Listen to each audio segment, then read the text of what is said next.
Украина предлагает Трампу взаимовыгодные условия. Германия перехватывает российский самолет-разведчик, а под Курском наступают российские войска вместе с северокорейцами. В эфире «Нехта» самые важные и интересные новости к этому часу. Максимум 70 дней для достижения цели. Кремль пытается изменить правила игры до инаугурации Трампа. Каков замысел?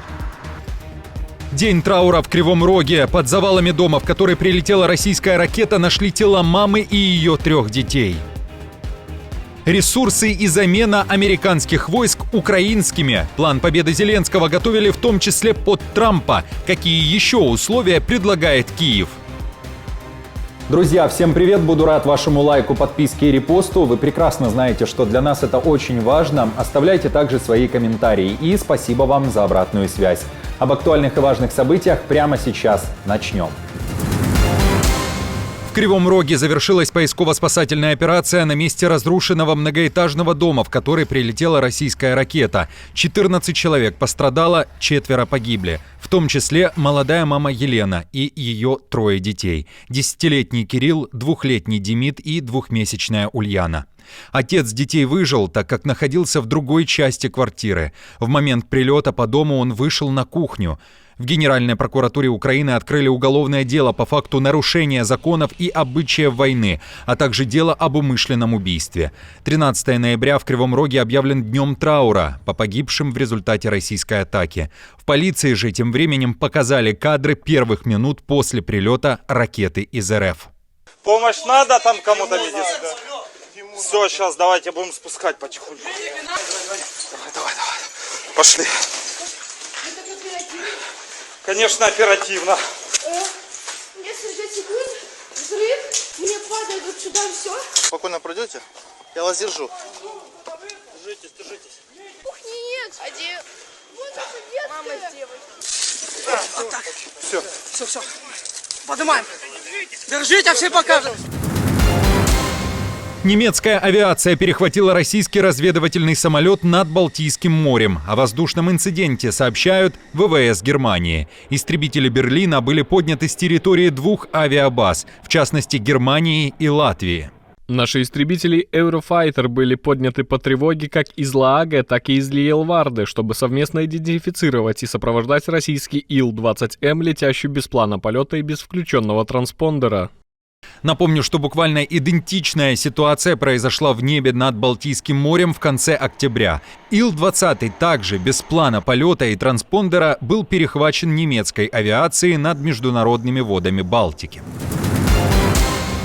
В Киеве были длительное время разочарованы нерешительностью Байдена, а поэтому план победы Украины создавался в том числе под Трампа. 2 пункта из 5 написаны под нового президента США и уже были представлены ему во время визита украинского президента в Соединенные Штаты. Об этом пишет Financial Times. Авторы издания уточняют, что украинский план победы создавался с акцентами на возможных бизнес-сделках и других идеях, которые потенциально могут заинтересовать республиканца. Одно из предложений предусматривает замену части американских войск, дислоцированных в Европе украинскими силами после войны. Другая идея, впервые предложенная республиканским сенатором и сторонником Трампа Линдси Грэмом, согласно лицам, которые участвовали в разработке плана победы Зеленского, предполагает совместное использование стратегических ресурсов Украины с западными партнерами. Financial Times также пишет, что, кроме всего, украинские бизнесмены обсуждают с руководством страны идею предоставить Трампу право, далее цитата, инвестиционного отбора. Такое право даст ему возможность фактически выбирать, кто может вести бизнес в стране, и один из участников разработки описывает идею как «кто угодно, кроме Китая». В публикации издания говорится, что украинская отрасль, которая зависит от китайских технологий и материалов, такие как телекоммуникации, может перейти на поставщиков из США и привлечь больше западных инвестиций. Однако идея пока находится на ранних стадиях, но некоторые бизнесмены, близкие к офису президента, считают, что это может понравиться Трампу. Какие мысли у вас появились после этой информации? Поделитесь в комментариях, пожалуйста. Генсек НАТО грозит выгнать США из Альянса из-за плана Трампа по Украине. Статьи с такими заголовками массово появились в малоизвестных западных медиа, а также на платформе X, это бывший Twitter. Newsweek пишет, что отдельные сообщения о таком якобы решительном шаге и желании Марка Рютте набрали по 1 миллиону просмотров и 1000 комментариев. Однако авторы издания выяснили, что первые подобные сообщения появились в российском сегменте Телеграма, после перекочевали на прокремлевские сайты, а далее были переведены и заброшены в англоязычный Твиттер. Российский фейк наделал шума на Западе и дошел до команды аналитиков BBC, а также других специалистов-фактчекеров. И оказалось, что слова о том, что США будут изгнаны из Североатлантического альянса, не принадлежат генсеку НАТО. Это ложь и выдумка, пишет Newsweek. Тем временем еще одна тема сейчас активно обсуждается в США. Трамп определился с кандидатами, которые займут 2 ключевые должности в сфере внешней политики. И это политики, которых относят к ястребиному крылу партии, сообщают СМИ. Итак, должность главы Госдепа США может занять Марко Рубио, а советником по вопросам нацбезопасности должен стать конгрессмен Майк Уолтс. BBC уточняет, что Рубио по поводу войны в Украине в недавних интервью говорил, что конфликт должен быть урегулирован путем переговоров, и Киев не может рассчитывать на возвращение всей территории, оккупированной Россией. А Майк Уолтс, ветеран войны в Афганистане, считают, что Штаты должны помогать Украине, но при этом должен быть ужесточен контроль за средствами американских налогоплательщиков, которые передавались Киеву. Лукашенко провел встречу с президентом Сербии Александром Вучичем и намекнул ему, что Белграду необходимо поддерживать связи с Москвой и Минском, так как это, цитата, «истинные друзья». Лукашенко также посчитал, что Сербия находится в окружении и изоляции. Старых друзей терять нельзя, поэтому с Россией, с Белоруссией поддерживать отношения надо. Это истинные друзья, глубокие друзья. И в этом направлении я полагаю, что сербы будут делать максимум.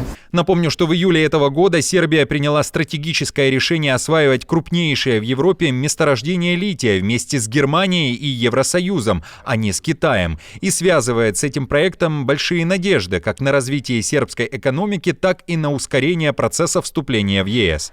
Западная пресса при этом пишет, что Вучич пытается дружить со всеми. Он, я напомню, не поддерживает санкции против РФ и давно выступает за перемирие между Москвой и Киевом.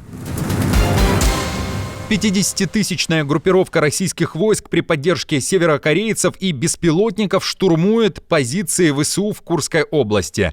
Кремль поставил задачу в ближайшие 70 дней вытеснить украинские силы с российской территории и, вероятно, зайти в северо-восточную часть Сумской области Украины. Об этом пишет The Telegraph со ссылкой на разведку Великобритании. 70 дней – это срок до инаугурации Трампа, которая состоится 20 января. Путину важно вернуть контроль над российской территорией перед тем, как могут начаться переговоры с Украиной. Издание пишет, что Россия уже вернула себе примерно половину территории под Курском. Западные дипломаты обеспокоены тем, что Путин попытается быстро захватить территорию до инаугурации Трампа, чтобы дать России больше возможностей для участия в любых мирных переговорах. Министерство обороны считает, что в ближайшие недели число атак беспилотников «Камикадзе» увеличится после 35% увеличения числа запусков за последний месяц. Россия продолжает инвестировать в новые беспилотники. Напомню, что среди идей для плана по завершению войны, которые предлагают Трампу его советники, есть пункт о заморозке линии фронта. А она сейчас проходит не только по территории Украины, но и по территории России. То есть фактически часть российской земли могла бы остаться под контролем Украины, если бы так называемый план Трампа сработал. В Украине же неоднократно говорили, что не готовы на территориальные уступки и компромиссы и считают, что любая заморозка войны приведет к новой войне спустя несколько лет, когда Россия возобновит свой военный потенциал. Как ранее рассказывала команда Нехта, ВСУ начали свое наступление под Курском 6 августа и с тех пор удерживают российское приграничье. А как вы считаете, чем завершится история с Курской областью? В Германии уже как минимум в 3-й раз за последний месяц говорят об ультиматуме Путину. Автором таких заявлений является Фридрих Мерц, лидер немецкой оппозиции, которая в скором будущем может стать новым канцлером Германии вместо Олафа Шольца. Мерц говорит, что сейчас, по его мнению, Берлин делает недостаточно для помощи Украине, так как Шольц не принял важное решение о передаче Украине ракет «Таурус», которые способны поражать бункеры на дальних расстояниях. Так вот, Мерц говорит, что он бы передал «Таурусы» Киеву, если бы Россия не выполнила одно условие в течение 24 часов, а именно не перестала обстреливать гражданское население Украины. Кроме того, по словам лидера немецкой оппозиции, он готов к переговорам с Путиным, но тоже на определенных условиях. Если для этого будет повод и будет договоренность между европейскими и трансатлантическими партнерами, конечно, да. Но нам не нужно питать никаких иллюзий. Виктор Орбан в июле был, как он сам выразился, с мирной миссией в Москве. Ответ пришел через 3 дня. Путин приказал разбомбить детскую больницу в Киеве.